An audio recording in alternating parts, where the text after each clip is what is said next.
చేసే పండుగలలో వారికి ఎంత ముఖ్యమో అన్ని మతాల వాళ్ళు చేసుకునే పండగ ఏప్రిల్ 14వ తేదీ కాబట్టి ఇతడి గొప్ప పండగను మనము కొత్త తరహా అంటే కేవలము అంబేద్కర్ గారికి ఒక దండ వేసి ఫోటోకి నివాళులర్పించి పోవడం కాకుండా ఈ సంవత్సరం నుండి అంబేద్కర్ గారి జయంతిని కూడా మనం ఒక పండగగా జరుపుకోవాలని సంఘ సభ్యులందరూ నిర్ణయించుకున్నాము. దాన్ని ఈ సంవత్సరం నుండి మనం ప్రచారం చేయాలి.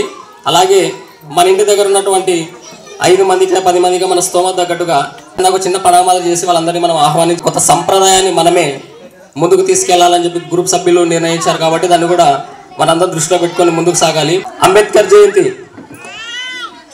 జయంతి ఎందుకు చేసుకుంటున్నాం ఈరోజు అంటే డాక్టర్ అంబేద్కర్ కేవలం ఆయన అందరూ అంటున్నట్టు మాదిగా మాల అని చెప్పి ప్రచారం చేస్తూ ఉన్నాడు. మరి అంబేద్కర్ కేవలం మాదిగను మాల అయినందుకే మనం ఆయన గురించి మనము స్మరించుకోవాలా లేదంటే ఆయన బర్త్డే చేసుకోవాలా? కేవలం అంబేద్కర్ ఒక మాలను ఒక మాదిగా అనేది ప్రచారం చేస్తున్నటువంటి మేధావులకు నేను సూటిగా ఒకటి చెప్పదలుచుకున్నా.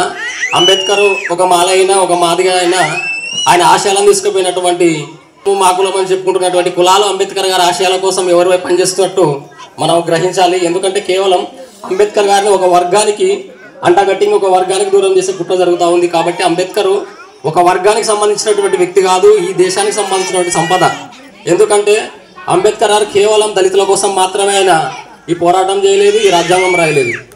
ముఖ్యంగా మహిళలు ఎక్కువ శాతం మహిళలు ఉన్నారు కాబట్టి మహిళలు తెలుసుకోవాలి అంబేద్కర్ గారి ఎక్కువ గొప్పతనం. ఎందుకంటే భారత రాజ్యాంగం రాకముందు భారతదేశంలో బ్రాహ్మణులు క్షత్రియులు వైశ్యులు తప్ప అగ్రకులాల్లో ఉన్నటువంటి బ్రాహ్మణులు ఉన్నటువంటి కోంటల్లో ఉన్నటువంటి క్షత్రియులు ఉన్నటువంటి మహిళలు కూడా ఈ దేశంలో అంటరాని ప్రజలే. ఎస్సీలు కానీ ఎస్టీలు కానీ బీసీలు కానీ అగ్రకులాల్లో ఉన్న మహిళలకు ఈ దేశంలో ఎటువంటి హక్కులు లేవు.